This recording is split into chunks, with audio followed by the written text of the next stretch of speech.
Boa noite a todos. Como vocês estão vendo aí na tela, nosso estudo de hoje vai falar sobre os milagres do Evangelho.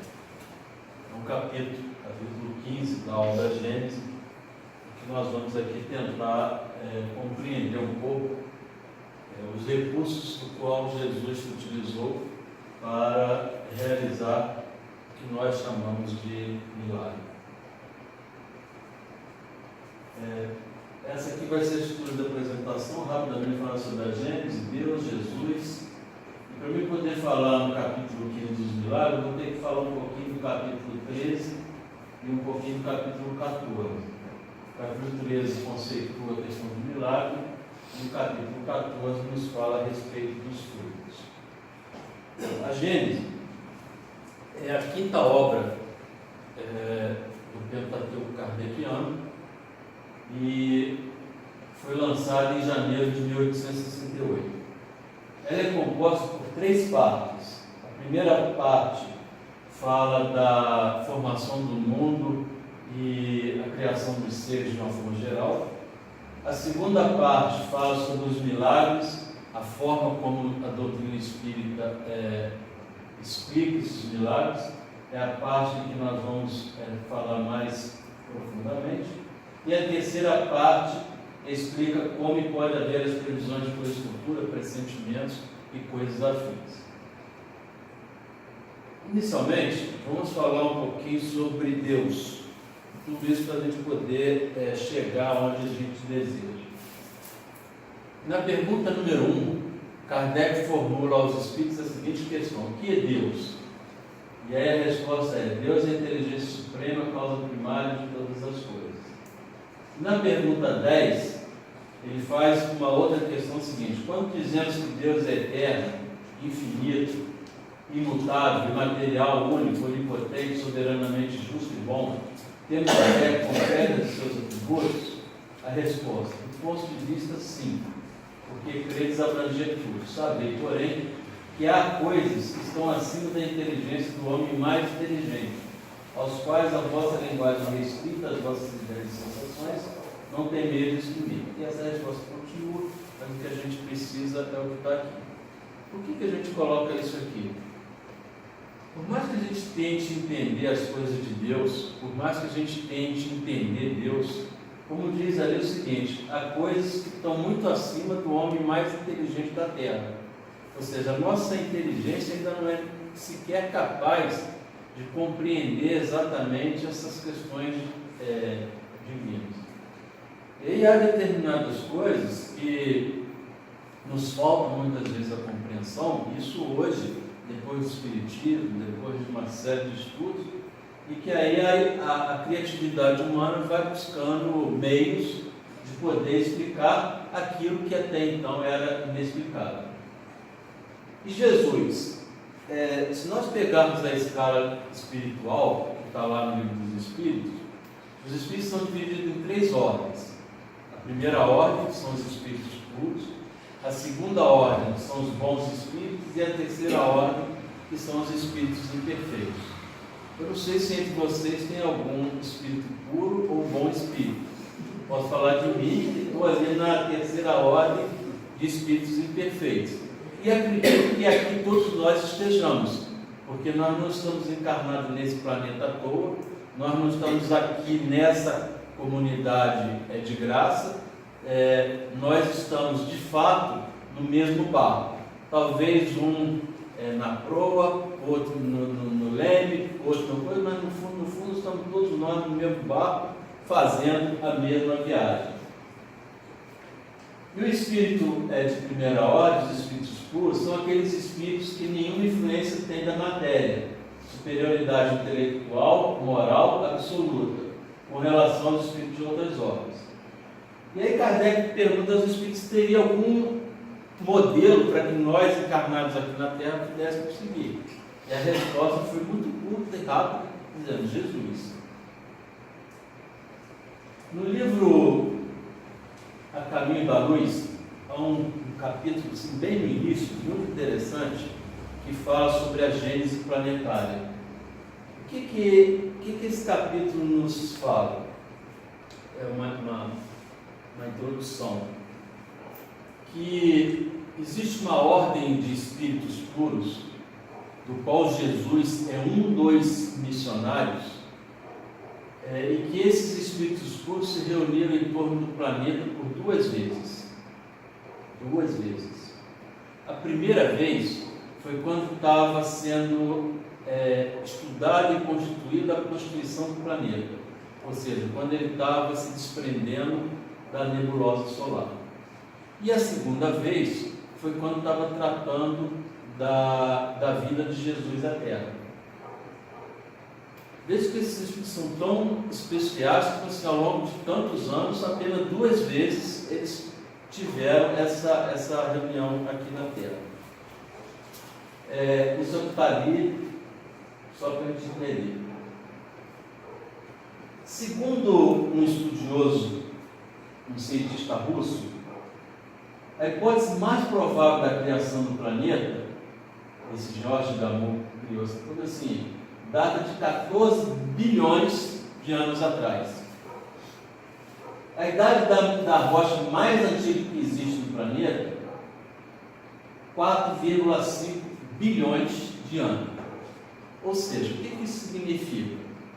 Se existia um grupo de espíritos puros que se reuniu em torno do planeta, quando ele estava prestes a ser constituído, significa dizer o seguinte, que há 14 bilhões de anos, ou 4,5, não sei se para vocês faz diferença, se é 14, se é 4, mas, ou seja, bilhões de anos atrás, Jesus já era Jesus. Jesus já era esse espírito missionário que nós vimos conhecer, assim, há pouco mais de 2.000 anos atrás. Ou seja, são espíritos que fizeram todo o seu processo evolutivo em outra galáxia, em outro planeta, em outro mundo, em outra coisa, que nós não temos nem condições de imaginar assim, o que é isso? Se vocês têm, parabéns, eu não faço a menor ideia, assim, sei que existe, é o que a gente fala, assim, e que a gente estuda, assim, dentro do espiritismo. Há muitas moradas na casa do meu pai, quando a gente olha para esse céu cheio de estrelas, assim, nada disso foi criado ao acaso, mas exatamente de que é vida como a nossa vida, assim, nem os cientistas hoje sabem, assim, vão a Marte procurar se tem vida, mas procura a vida como a nossa vida. Né? Talvez a vida como a nossa vida não vai encontrar, porque possivelmente os seres de outros planetas são seres diferentes, alguns mais evoluídos, outros mais atrasados. E a gente não sabe exatamente, mal conhecemos o nosso planeta, que dirá outros planetas. Mas possivelmente Jesus, como os outros planetas, e quando eu falo possivelmente, tipo assim, acredito nisso, com base na justiça divina, tenha sido criado assim como nós, simples e ignorantes, e ao longo de anos e anos e anos e anos, bilhões de anos, foi chegando a esse estado de perfeição. Ou seja, quando Jesus nos fala que nós podemos fazer o que Ele faz e muito mais, talvez Ele está falando nós assim, daqui a bilhões de anos, assim, ou não, vai depender muito do livre-arbítrio de cada um de nós, de seguirmos ou não aquilo que o próprio Jesus nos recomenda. Em síntese, quem é Jesus? Quem foi Jesus? E é o que está lá na obra, no capítulo 15, item 2 da Gênesis. Jesus, por suas virtudes, está muitíssimo acima da humanidade terrestre. Pelos imensos resultados que produziu, a sua encarnação neste mundo forçosamente há de ter sido uma dessas missões que a divindade somente a seus mensageiros diretos confia para cumprimento dos seus desígnios. Mesmo se esse corpo fosse ele o próprio Deus, mas unicamente um enviado para transmitir a palavra dos homens. Seria mais do que um profeta, porquanto seria um Messias divino. Como homem, tinha a organização dos seres carnais, porém, com o espírito puro desprendido da matéria, havia de viver mais na vida espiritual do que na vida corporal, de cujas fraquezas não era passível. Por que nós bifamos esse havia de viver mais na vida espiritual do que na vida corporal? por ser Jesus um espírito puro, ele tinha muita facilidade, assim, a gente só faz isso nos momentos do sono, desprendimento do corpo, que o espírito assim, pode assim, ir estar com outros espíritos na vida espiritual, e Jesus fazia isso com muita facilidade. Ele se fazia com que o seu espírito pudesse deixar o corpo, coisas assim, são fenômenos que não tem nada assim de tão extraordinário. Nós vamos ver um pouquinho à frente, mas só para a gente exemplificar, quem leu aquela obra do Chico Xavier, que foi escrita por um repórter, toda a vida de Chico Xavier, no livro ele conta que várias pessoas lá em Pedro Leopoldo, Chico ainda era mais jovem, ficavam assustadas, porque de vez em quando as pessoas estavam na praça e viam Chico Xavier passar de pijama, correndo na praça. E aí as pessoas viam ele passar para um lado e depois viam eles voltar para casa. E ele, na verdade, não tinha saído de casa. Ele estava em casa do mesmo jeito. Era o espírito dele que saía em missão, e tal estado do Chico Xavier, ele conseguia fazer isso de uma forma tal que as pessoas conseguiam verificar. Isso está no livro, assim, coisas que assim, aconteceu agora, coisas que Chico Xavier podia fazer, esse Jesus assim, podia isso e podia muito mais.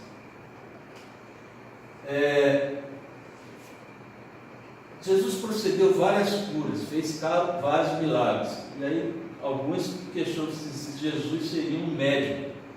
Afinal de contas, o médico tem esse poder curador. E o que nos fala Kardec, os Espíritos, que Jesus não foi médico. Porque o médico, na verdade, ele é um intermediário entre os espíritos e o ser humano encarnado. E Jesus não era intermediário de nada. Ele era o próprio espírito que procedia todas as curas. Assim.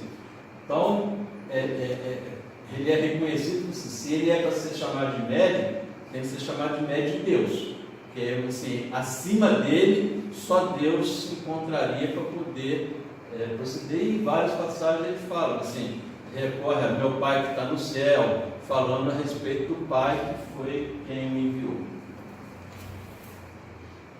Bom, então vamos entrar propriamente naquilo que nos fala a Gênesis, inicialmente falando sobre a questão de milagre.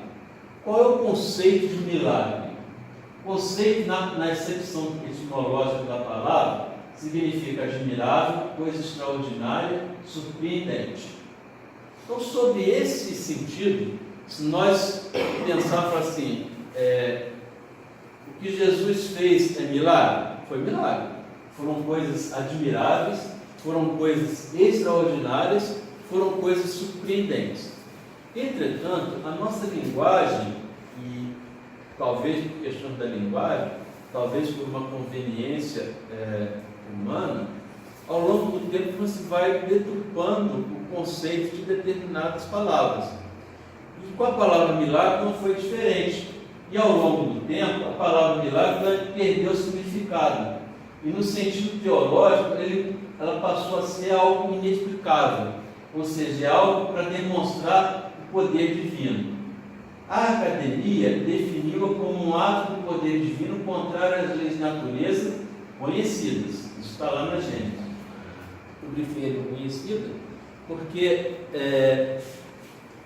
quando falou desse conceito, nesse sentido teológico, assim, houve momentos, assim, se nós pegarmos lá de Moisés, onde tinha o Deus que castigava, o Deus que era assim, o Senhor das coisas, assim, precisava ter um Deus austero, um Deus todo assim, que mesmo assim a civilização já não atendia muito, que dirá falar assim, que era um Deus bonzinho, não sei o que, esse pessoal ia abusar da bondade de Deus. E aí precisava ter um Deus que demonstrasse o poder dele, ou seja, e começava então a colocar que Deus podia realizar várias coisas que iam contra as leis que o homem entendia. Talvez porque assim realmente achava, talvez por uma questão de conveniência para poder deixar o povo assim, refém daquela situação. Quando a gente fala talvez, porque realmente talvez, a gente não estava lá na época para poder saber, ou se estava, eu não lembro. Tem muito tempo.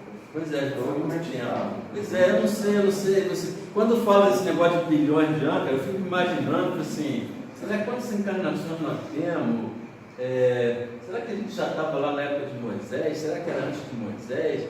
Ou será que nós estamos repetindo tanto de série assim, a ponto de passar tantos anos, e nós ainda estamos ainda nessa tomara que não, né? Assim, mas não importa, assim, para trás, passou. O que a gente pode fazer é daqui para frente, assim, tentar redimir alguma coisa. E aí quando a gente fala dessa questão das leis, quando ele falou do conceito da ciência, assim, as leis naturais conhecidas. Se nós pegarmos o conhecimento ao longo do tempo, hoje nós temos aqui a energia elétrica chegando. Assim, o que era energia elétrica há pouco mais de 300 anos atrás? Ninguém sabia direito, assim, toda a questão do magnetismo, a questão de um avião, assim, superar a lei da gravidade, vencido assim, um bicho pesado desse jeito, isso está 12 bis, imagina esses aviões que tem hoje, que é o mesmo princípio do 14 bis. Ou seja, já existiu ao longo do tempo uma série de conhecimentos de que o homem não era possuidor e que ele foi conhecendo ao longo do tempo. E também existiam coisas que o homem conhecia, mas que usava no sentido de iludir, de ludibriar, como por exemplo aconteceu com os bandeirantes. Os bandeirantes utilizavam com muita frequência colocar um pouco de álcool no prato e tacar fogo na frente dos índios.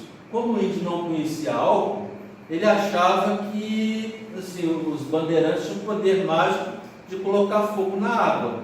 E assim os bandeirantes conseguiam dos índios aquilo que ele queria, porque assim, se eles são capazes de colocar fogo na água, assim, nós estamos ferrados, porque se esses caras resolvem colocar fogo e aí acabou a nossa vida.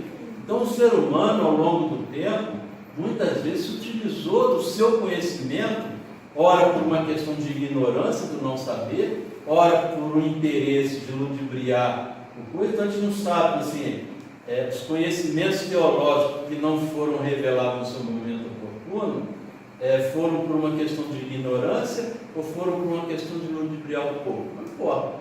Certo é que eles aconteceram no momento oportuno e muito mais tarde, então, a doutrina espírita vem para esclarecer uma série de questões que até então eram desnecessárias. Então, conforme nós já adiantamos, muita coisa que já foi desconhecida tornou-se conhecida. Não é diferente com relação a muitos fatos, especialmente aqueles realizados por Jesus, que há mais de 2.000 anos atrás eram tidos como milagre e que hoje o Espiritismo veio revelar novas leis e explicar os fenômenos que eram compreendidos como milagres.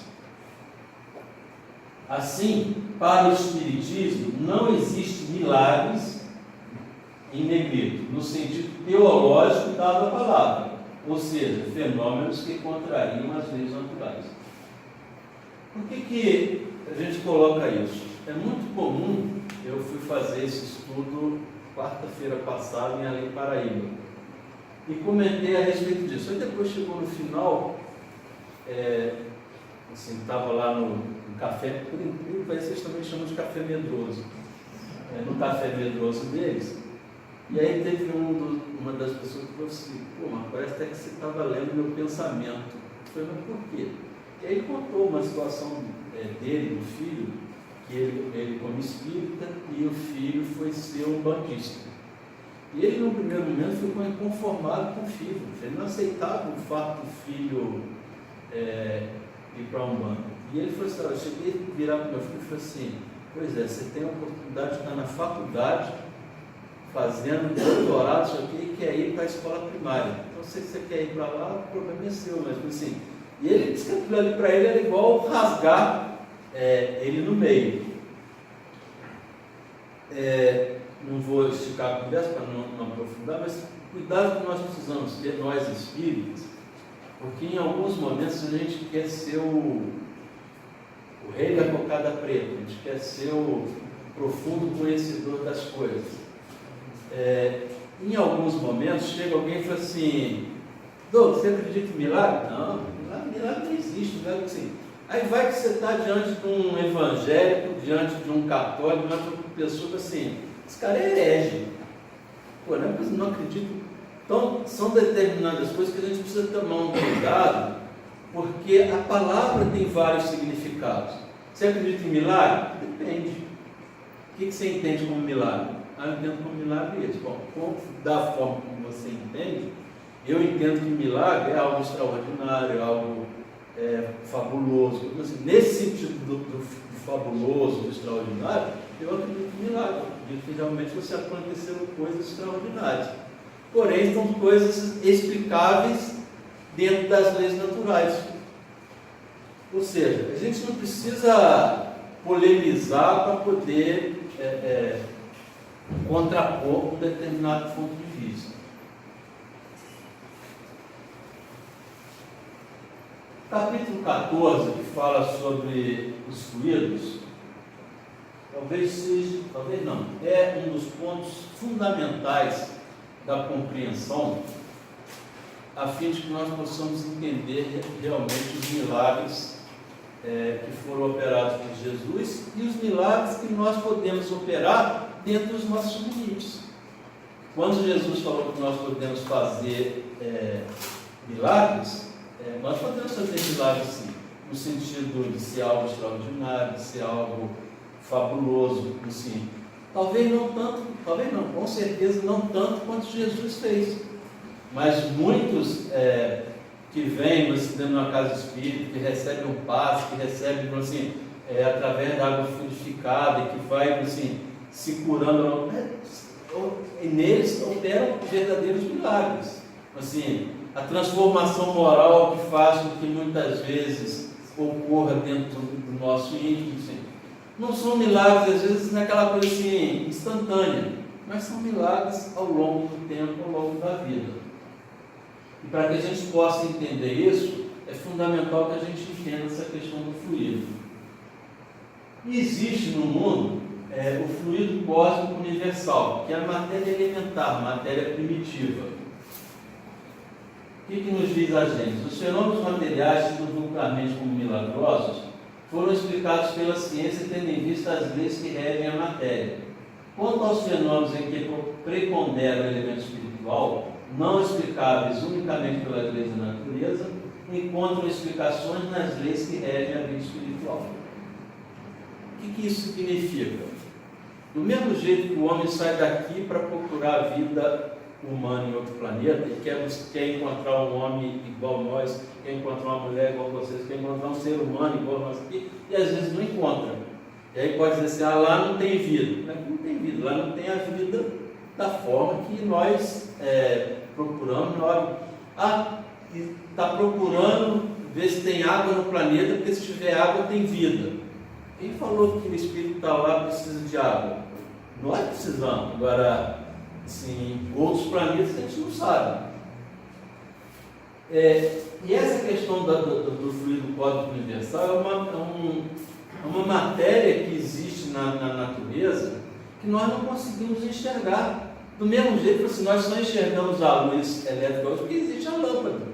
Mas assim, desde que ela sai lá da usina, que ela é produzida, que ela assim, se não fosse os fios para transmitir ela, fazer ela chegar aqui, a gente não consegue enxergar a energia elétrica. A gente não consegue enxergar a força de um dínamo, a força de um gerador, mas ela existe. Que é um exemplo mais prático nenhum.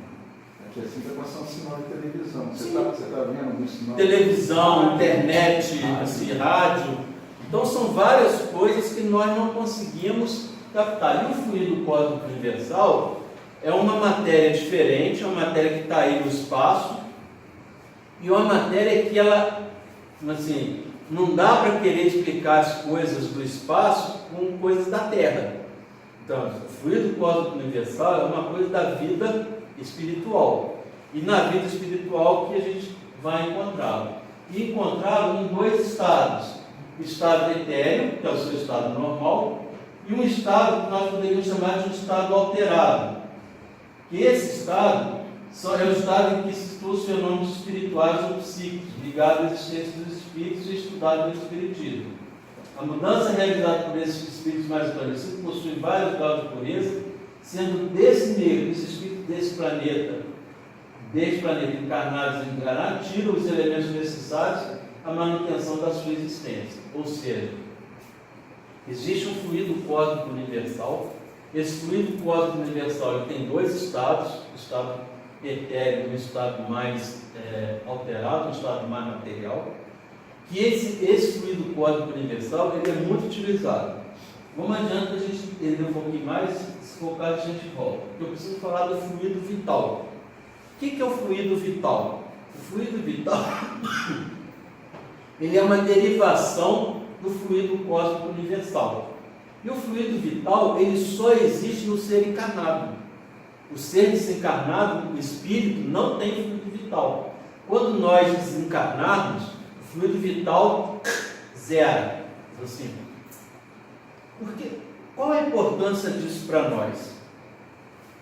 Quando alguém, por exemplo, vai ministrar o passe no outro, quando nós falamos assim, há uma transmissão de energia. Que energia é essa? Essa energia nada mais é do que o fluido vital, que ela é uma transformação do fluido cósmico universal. E para que os espíritos precisam de nós médios? Porque os espíritos não têm fluido vital. Quem tem fluido vital somos nós. Então ele precisa do médium para poder vir aqui e atuar em cima do indivíduo para poder transmitir o passe. Porque ele precisa transmitir fluido vital. Só que o espírito não tem. Quem tem fluido vital sou eu, são vocês, somos nós que aqui estamos.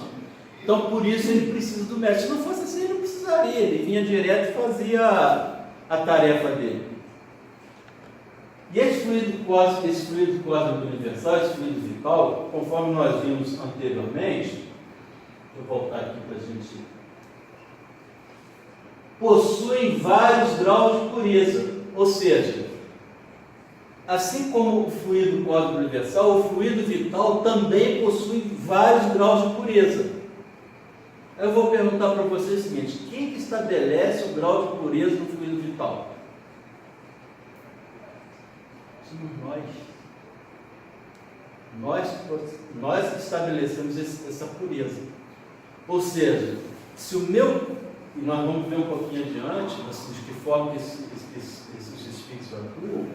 Se eu, por exemplo, venho para a casa espírita, aí cheguei assim, em casa, briguei com a esposa, vim para cá assim, com raiva, coisa assim, como é que está a pureza do meu fluido vital? Na verdade ele não está uma pureza, ele está uma impureza. Assim. E aí se eu for transmitir um passe, assim, eu dou um trabalho danado para os espíritos, porque eles precisam neutralizar esse efeito negativo.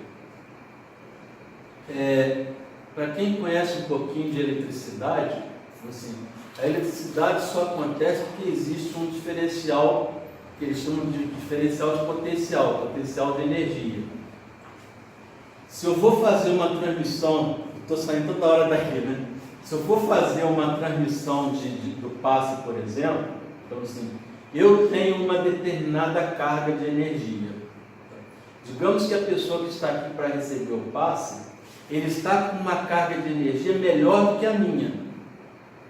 Aí eu vou tentar dar o passe nele. Só que o que vai acontecer é o seguinte: os espíritos estão ali, eles sabem o seguinte: tadinho do Marco, está dando passe no caboclo ali, mas ele está pior do que o cara. Sabe o que eles fazem? Eles invertem. E se na verdade o passe passa a ser ao contrário. Quando você pensa que você está dando passe, na verdade você está recebendo, porque o seu fluido vital, a sua energia, ela está pior do que aquele que está recebendo o passe. Daí a importância, por exemplo, dos espíritas, dos médiuns, dos passistas, assim, tomarem conhecimento a respeito disso. No dia que eu for fazer isso, por exemplo, não é que eu vou falar assim, igual eu falo assim, fazer jejum, não vou comer carne hoje. Não adianta eu não comer carne hoje e ontem me empanturrei digamos assim. Precisa ter um certo cuidado. Então, nesse dia, por exemplo, assim, a questão do uso do álcool, a questão do uso assim, dos pensamentos negativos, a questão, por exemplo, vou assistir um filme de violência, vou assistir um filme de sensual, assim, ou seja, eu vou colocar o meu pensamento nas coisas humanas, na coisa terrena, e depois vem para cá para dar um passo, assim, fica meio contraditório. Quando a gente pensa assim, e isso tudo vai alterar a minha energia, o meu fluido vital, a minha capacidade, a minha condição de poder oferecer o que eu tenho de melhor para o nosso irmão. Daí a importância de nós estarmos atentos a essa questão do fluido vital. E aí nós temos o perispírito. O perispírito, assim, como nós sabemos, assim, nós temos o corpo, o espírito, e entre o corpo e o espírito nós temos o perispírito. O perispírito nada mais é do que uma alteração do fluido cósmico universal.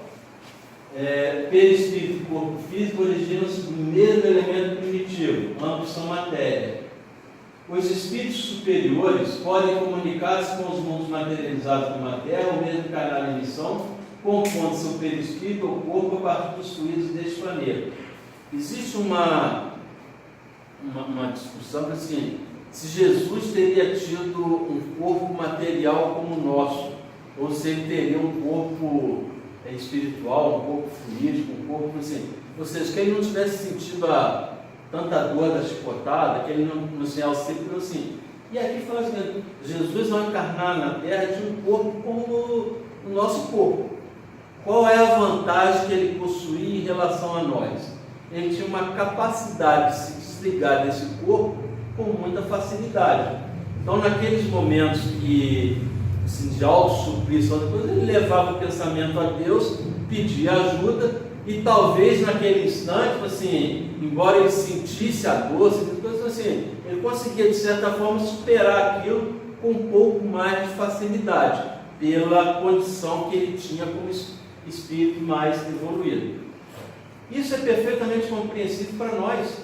Quantas vezes nós temos umas coisas assim, a gente vem numa reunião, chega aqui, concentra, faz uma oração, faz uma coisa assim, e devagarzinho você vai sentindo aquela coisa, ou seja, o seu espírito vai recebendo uma energia que isso vai, você não deixou de sentir a dor, mas de certa forma você sente um refrigério em função daqueles momentos.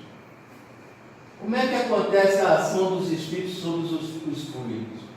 Eles agem com o pensamento e a vontade. O tipo de pensamento e sentimento do espírito determina a qualidade dos seus fluidos. O perispírito absorve com facilidade os fluidos porque tem idêntica natureza. Então é aquilo que nós acabamos de falar.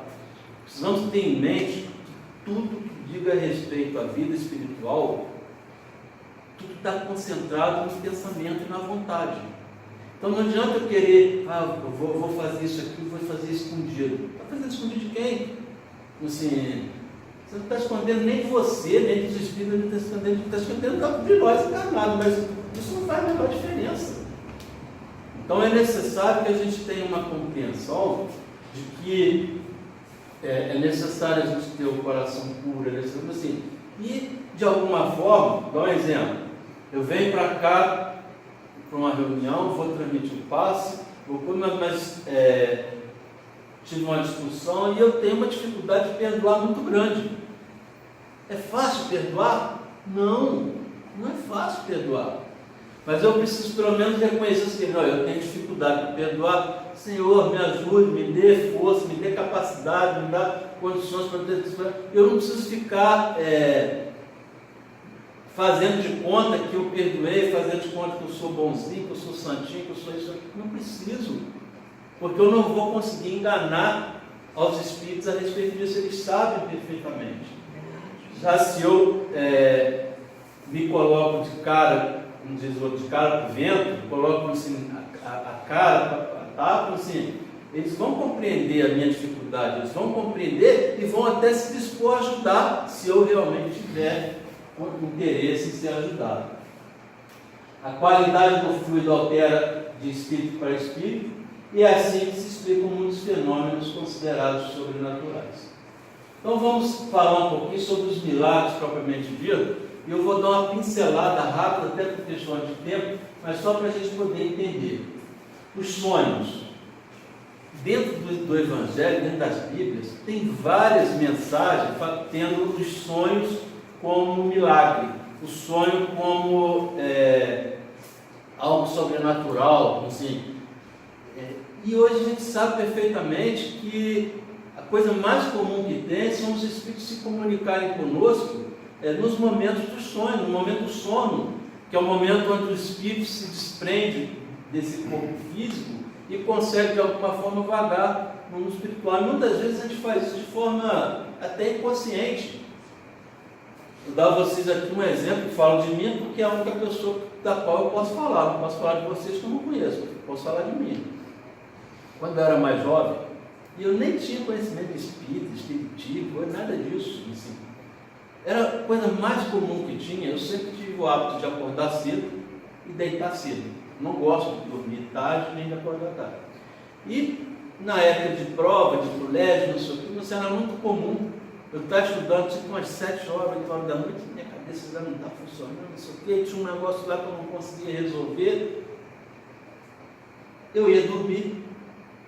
E no outro dia, meio que de forma mágica, milagrosa, eu acordava e, caramba, a solução estava na ponta da língua. Assim, eu nem imaginava que isso pudesse ser coisa que tinham sido me passado. Mas comecei a fazer isso com tanta frequência, porque eu comecei a ver assim, caramba, isso dá resultado.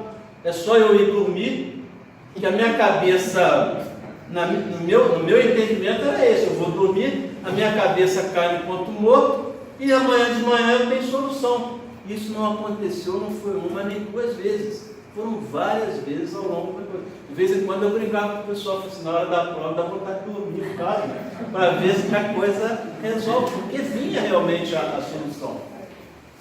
E hoje a gente sabe, com certeza na vida de vocês, tem exemplo de sonhos que vocês tiveram, e o cuidado que nós devemos ter também, de não achar que tudo quanto é sonho tem uma mensagem implícita. Muitas vezes, assim, é fruto da preocupação, fruto de coisas que não tem nada a ver, não passa de coisas absurdas. Fenômeno da dupla vista. O fenômeno da dupla vista, Jesus utilizou ele com muita frequência. Vou dar aqui 4 exemplos de quando Jesus usou esse fenômeno da dupla vista. Um deles está lá em Lucas, capítulo 5, quando ele indica o local exato para Simão jogar a rede, que ele iria pegar os peixes. Jesus não colocou o peixe ali, não chamou o peixe, vem para cá, vem para você. Não chamou, não fez nada disso. O que ele tinha era a facilidade de se desprender do corpo físico, e o fenômeno da dupla vista, ele sabia, ele conseguia enxergar além, e ele via o seguinte, opa, lá está cheio de peixe. E aí falava para o Simão, vai lá e joga a rede. O fenômeno do beijo de Judas, um fenômeno muito interessante, que está em Mateus capítulo 21, versículo de 1 a 7, que ele estava indo para uma cidade, não sei se era Jerusalém, qual cidade que era, e ele fala com 3 dos seus discípulos, vai na frente e vocês vão encontrar na entrada da cidade um jumento e uma jumentinha. O nome desse jumento, dessa jumentinha, que eu preciso dele para poder entrar na cidade. E os caras foram. E quando chegaram lá no local que Jesus falou, encontraram realmente o jumento, a jumentinha e o cara que era o dono do jumento. E eles fizeram igualzinho Jesus falou e voltaram, trazendo o jumento, e Jesus entrou na cidade montado no jumento. E aí fala que isso é um milagre. Não é milagre, ele na verdade tinha a capacidade de se deslocar. Eu estava falando aqui do caso do Chico Xavier, assim, se saía muito facilmente do corpo e ele conseguia com isso fazer coisas extraordinárias. Quando Jesus chama Pedro, André, Tiago, João e Mateus, alguns, assim, como é o caso de Mateus, que era cobrador de impostos, Pedro, que era um homem rude, assim, por que Jesus foi olhar justamente aqueles 12 apóstolos e ver que aqueles 12 tinham condições de ser seus discípulos? Assim, porque ele já conseguia, através do pensamento, ele conseguia entender o pensamento do outro, ele conseguia verificar o nível de pureza que tinha no pensamento do outro. Ele não estava procurando gente intelectual, ele estava procurando pessoas de boa vontade para cumprir aquilo que ele tinha como proposta. Os fenômenos da cura, tem vários, um deles da mulher hemorraísa, onde ela, desejando ser curada, vai e toca em Jesus, e aí na hora que ela toca em Jesus, Jesus fala assim: quem tocou em mim, porque de mim saiu uma virtude. Assim, que virtude é essa que Jesus sentiu sair dele? Ele sentiu o fluido vital saindo dele para proceder à cura na outra pessoa. E os Espíritos nos revelam que esse fenômeno de transmissão do fluido, ele acontece em função da vontade daquele que está transmitindo, em função da vontade daquele que está recebendo e a vontade dos dois. Bom quando tem a vontade dos dois, mas se existir a vontade de um deles, já é suficiente. Tanto é que no final Jesus fala: vá que tua fé te curou, porque a fé daquela mulher era tão grande que Jesus sequer sabia que ela estava chegando perto dele, e foi suficiente para ela isso acontecer e curar. Os servos de Betsaida, da mesma forma. O paralítico, no caso da cura de paralítico de Cafarnaum, em que o mestre diz: meu filho, tem confiança, perdoados estão os teus pecados, pagaste tua dívida, a fé que possui. O que na verdade Jesus tinha condições de fazer? Normalmente, quando ele procedia esses milagres, existia uma multidão. Ele não curava todos que estavam naquela multidão. Ele ia lá e pegava um, e aquele um ele já tinha visto através do seu pensamento, através da assim, que aquele um ele já tinha evoluído o suficiente, já tinha se espiado o suficiente para poder receber a cura. Então, quando ele fala assim: pagaste tua dívida, ou seja, ele já tinha visto que aquele indivíduo era merecedor daquela cura, em função de toda a sua capacidade, toda a sua potencialidade. A cura dos 10 leprosos, quando ele cura 10 leprosos e apenas um volta para agradecer. E aí ele vai e dá uma lição muito grande, enaltecendo a atitude daquele que voltou para agradecer a Jesus. E nós precisamos ter essa coisa assim, da gratidão em determinados momentos, quando a gente recebe uma dádiva, quando a gente recebe para ser alguma coisa, da mesma energia que a gente veio pedir, a gente deve agradecer. Isso é o que ele vem nos mostrar. E ao mesmo tempo ele diz aqui o seguinte: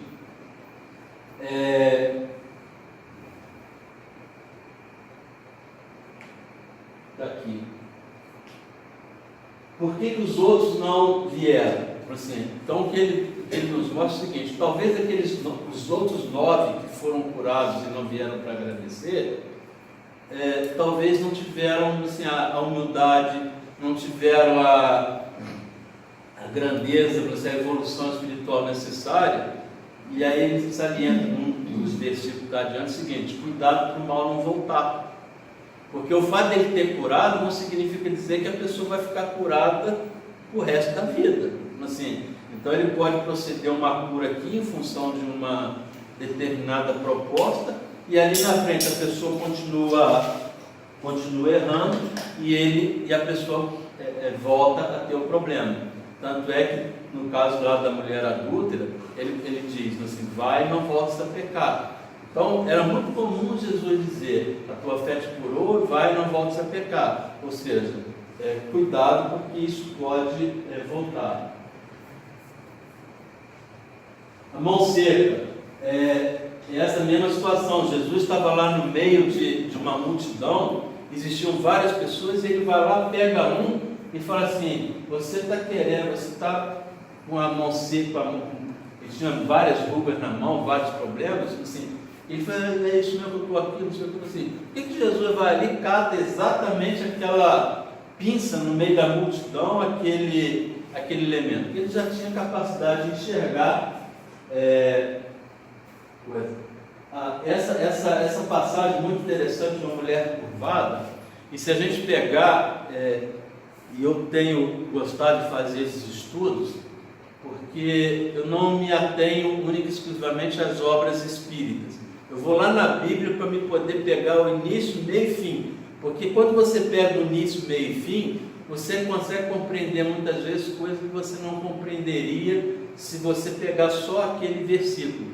E nesse capítulo, nesse Lucas, capítulo 3, de 10 a 17, tem duas propostas. Uma mulher curvada, e essa mulher é curada num dia de sábado. Jesus fez várias curas no dia de sábado.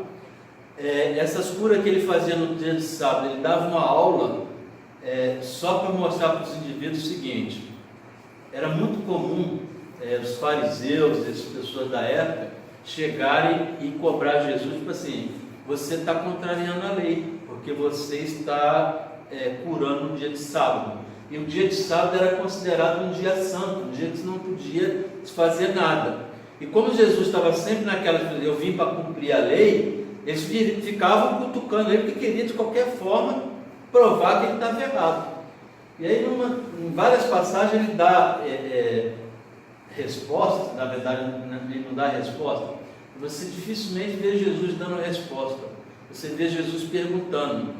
E aí, quando alguém pergunta alguma coisa a ele, ele responde com outra pergunta. Então, quando perguntaram, ele falou assim, você pode curar no dia de sábado?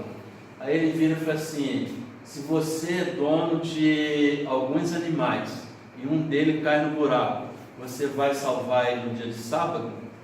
Aí o cara fala assim, lógico que eu vou. Mas se você vai salvar um animal, por que eu não posso salvar uma pessoa? Assim, então ele dava a resposta em cima da resposta que a pessoa dava. E com isso, assim, ele desarmava as ciladas que estavam sendo preparadas para ele. Então, nesse caso aí, um desses exemplos. E ao final ele diz o seguinte, eu não podia curar essa mulher. Ela estava, assim, está lá no versículo 16, não devia ser solto dessa prisão no dia de sábado, essa que é filha de Abraão, e ao qual há 18 anos Satanás a tinha presa. Ou seja, Jesus mostra para a gente o seguinte, aquela mulher ali, na verdade, ela foi uma obsessão. O que ele fez foi única e exclusivamente uma desobsessão, quer dizer, única e exclusivamente, um grande feito, assim, mas através de uma desobsessão ele tirou um espírito que estava ali atrapalhando a vida daquela mulher durante 18 anos, e ele, com a autoridade moral dele, conseguiu realizar essa cura. Esse paralítico também é muito interessante, que nessa cidade aqui, Betesda, assim, existia um lago, e as pessoas acreditavam que aquele lago, a água daquele lago tinha um poder milagroso. E todos os dias, num determinado momento, aquela água entrava num processo como se fosse uma ebulição, e aí as pessoas corriam para entrar naquela água, porque acreditavam piamente que, ao ser banhadas naquela água, os anjos viriam e elas seriam curadas. E entre essas pessoas existia um paralítico. E o paralítico todo dia ele queria entrar na água, mas ele não conseguia, porque ali era um por todos e todos por eles mesmo, porque ninguém queria ajudar ninguém, era o salve-se quem puder. E na hora que a água entrava em ebulição, todo mundo saía correndo e o paralítico, tadinho, ficava para trás, porque ele não conseguia se deslocar. E num desses dias Jesus chega e mostra para ele o seguinte, que ele não precisava de água, não precisava nada. E Jesus vai e procede a cura dele, mostrando para as pessoas que o processo da cura vai muito além de um simples coisa de água. Essa questão do cego de nascença, onde ele usa uma lama e passa a lama na vista do indivíduo, e depois disso ele começa a enxergar.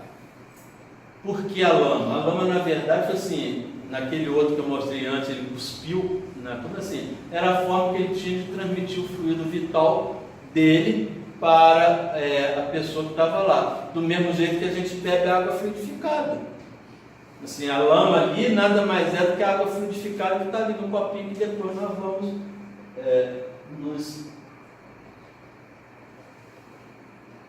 os processos, assim como as curas, assim, é um dos fenômenos mais frequentes no Evangelho. E aí tem algumas situações, eu cito aqui apenas duas. Vou falar aqui essa de Marcos, capítulo 9, versículo 13 a 28, que o pai apresenta o filho processo de um espírito mudo. O que acontece desde que era pequeno, que já houvera solicitado, mas os discípulos não puderam expulsá-lo. Jesus afirma ao pai que será possível caso creia, e logo em seguida ordena que o espírito saia do menino, ou seja, uma desobsessão. E os discípulos iriam saber se conseguiriam fazer isso. E aí Jesus afirma que somente com a prece e o jejum isso seria possível. E aí foi tomada essa questão do jejum como se fosse esse negócio do jejum de fazer um dia de coisa assim. Mas não é o jejum apenas do estômago, é o jejum do pensamento limpo, é o jejum de você não se alimentar de coisas negativas. A ressurreição, tem o fenômeno lá da filha de Jairo, da filha da viúva de Naim, e assim como a ressurreição de Lázaro. Todos esses fenômenos, de fato, em alguns deles, assim como é o caso dessa viúva filho da viúva de Naim, onde ele já está indo no caixão para o enterro, e a mulher assim, queria encontrar Jesus, porque ela achava que Jesus iria salvar o menino. Já estava indo férias, já estava indo o cortejo para o cemitério, quando ela avista Jesus, assim, e pega Jesus, é tudo assim, Jesus vai e procede a cura do filho. Na verdade, assim, todos esses fenômenos mostram o seguinte: Jesus lá atrás já sabia de alguns fenômenos que existem, como a letargia, como a catalepsia, são fenômenos onde a pessoa assim, é dada como morta, que na verdade não está morta. Assim, só para exemplificar, encerrar por causa do horário, eu tive um tio que ele faleceu e muito mais tarde a família toda ficou muito pesarosa, porque deu atestado de óbito, coisa assim, mas no caixão as pessoas viam ele rosado, viam coisa assim, e alguns falaram assim: nossa, parece até que ele está transpirando. Não, mas o outro não transpira. E ficaram aquela discussão de que não sei o que, não fizeram aquilo.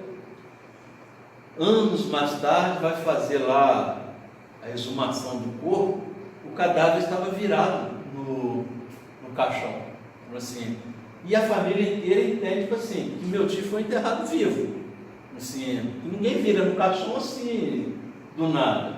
E existia essa coisa de, durante o enterro, passou as 24 horas, e ficaram esperando para ver se tinha alguma coisa. Isso em 1900, meu pai falava disso em 1930, 1940, assim. Então são épocas que o conhecimento humano ainda não tinha espaço para esse tipo de coisa. Hoje já se sabe que isso existe. Isso aquele ator Sérgio Cardoso, exatamente. Jesus caminhando sobre as águas, mais uma vez aqui, mostra o seguinte: o fenômeno que acontece dele caminhando sobre as águas, nada mais era do que o seu perispírito caminhando sobre as águas, assim, seu espírito visível, da mesma forma que Chico Xavier foi visto caminhando na praça do lado do outro.